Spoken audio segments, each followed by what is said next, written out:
warahmatullahi wabarakatuh. Waalaikumsalam warahmatullahi wabarakatuh. Terima kasih atas kesempatannya yang sudah diberikan kepada saya untuk berbagi pemahaman dan pengalaman saya selama mengikuti pendidikan guru penggerak Angkatan 5 Kabupaten Bangka Barat. Di sini saya akan berbagi pemahaman tentang budaya positif. Apa itu budaya positif? Ya, perubahan paradigma belajar. Kita ambil contoh perbandingan dengan hidupnya tumbuhnya seorang petani. Dalam hakikatnya sama kewajibannya dengan seorang pendidik. Jadi ibaratnya seorang pendidik itu sama dengan petani. Kenapa demikian? Kalau petani itu contohnya menanam padi, ya.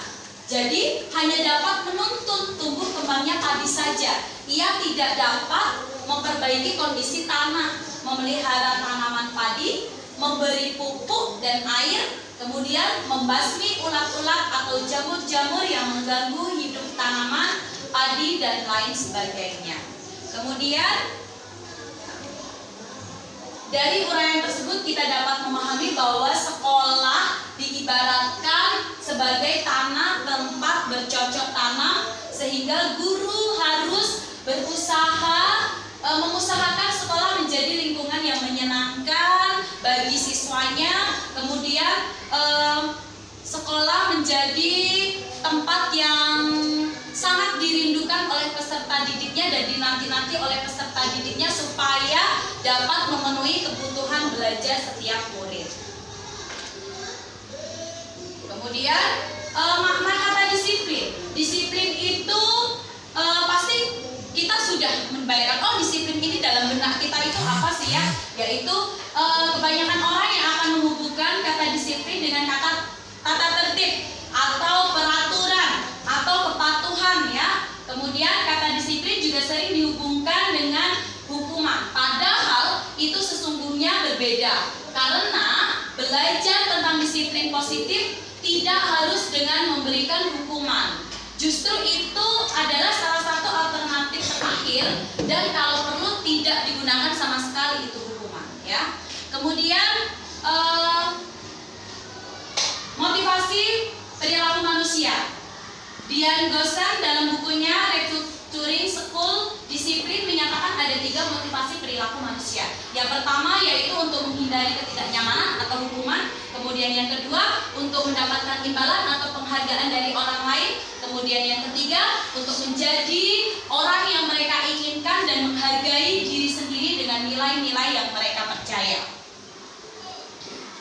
Refleksi tujuan dari disiplin positif ini adalah menanamkan motivasi yang ketiga pada murid-murid kita, yaitu untuk menjadi orang yang mereka inginkan dan menghargai diri mereka sendiri dengan nilai-nilai yang mereka percayai.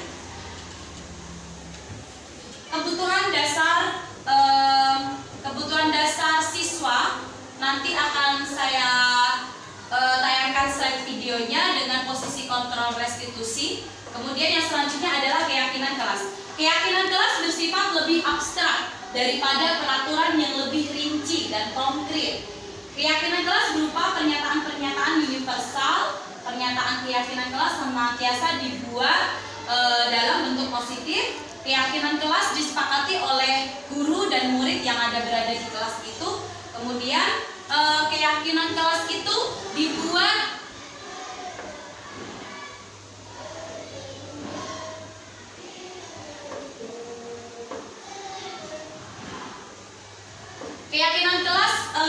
dibuat lewat kegiatan curah pendapat antara guru dengan murid. Kemudian bersedia meninjau kembali keyakinan kelas dari waktu ke waktu. Segitiga restitusi. Kenapa kita menerapkan segitiga restitusi ini di dalam sekolah ya? Karena segitiga restitusi ini dipandang sebagai cara terbaik atau cara yang saat ini digunakan untuk memperbaiki tingkah laku murid kita, yaitu segitiga restitusi ini ada 3 bagian, yaitu yang pertama menstabilkan identitas siswa terlebih dahulu dengan menanyakan beberapa pertanyaan kepada siswa. Kemudian langkah yang kedua yaitu validasi tindakan yang salah. Kemudian yang terakhir dari segitiga restitusi ini adalah menanyakan keyakinan kepada murid kita. Ini adalah dokumentasi pembentukan keyakinan kelas yang pernah saya buat, yaitu di kelas tinggi, di kelas 4. Kemudian saya buat juga di kelas 1 dengan contoh keyakinan kelas yang sudah disepakati oleh murid-murid saya dan juga guru di kelas itu. Untuk keyakinan kelas 1 ada di kelas fase A, kelas 1.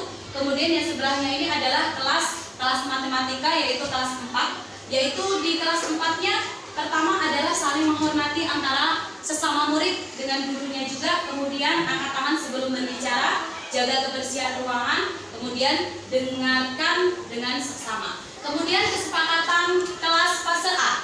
Karena kita ketahui fase A ini baru fase tahap peralihan dari TK ke SD ya, makanya mereka perlu sekali banyak bimbingan kita sebagai guru. Yang pertama, kesepakatan kelasnya atau keyakinan kelasnya yaitu hormati guru sesama siswa dan staf pegawai sekolah. Kemudian bantu siapa saja yang membutuhkan bantuan. Kemudian belajar dengan giat. Dan yang terakhir adalah jaga kebersihan meja, ruangan kelas, dan sekolah. Ini adalah bentuk keyakinan kelas yang sudah disepakati bersama dan diharapkan dengan keyakinan kelas yang sudah dibuat oleh murid dan oleh guru, ini akan menimbulkan kebiasaan-kebiasaan baru yang nanti bisa dilakukan atau membekas oleh siswa itu baik di rumah ataupun di sekolah maupun dimanapun mereka berada.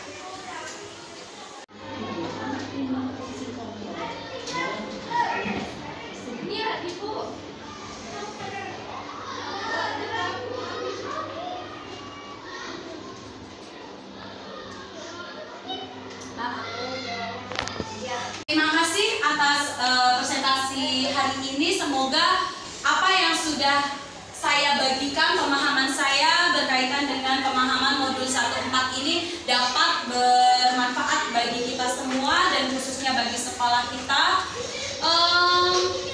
Menemukan kebiasaan-kebiasaan baru tidak instan, butuh proses. Jadi kita berusaha bersama-sama untuk menumbuhkan budaya positif di sekolah kita ini. Terima kasih atas kerjasamanya. Billahi taufiq wal hidayah. Wassalamualaikum.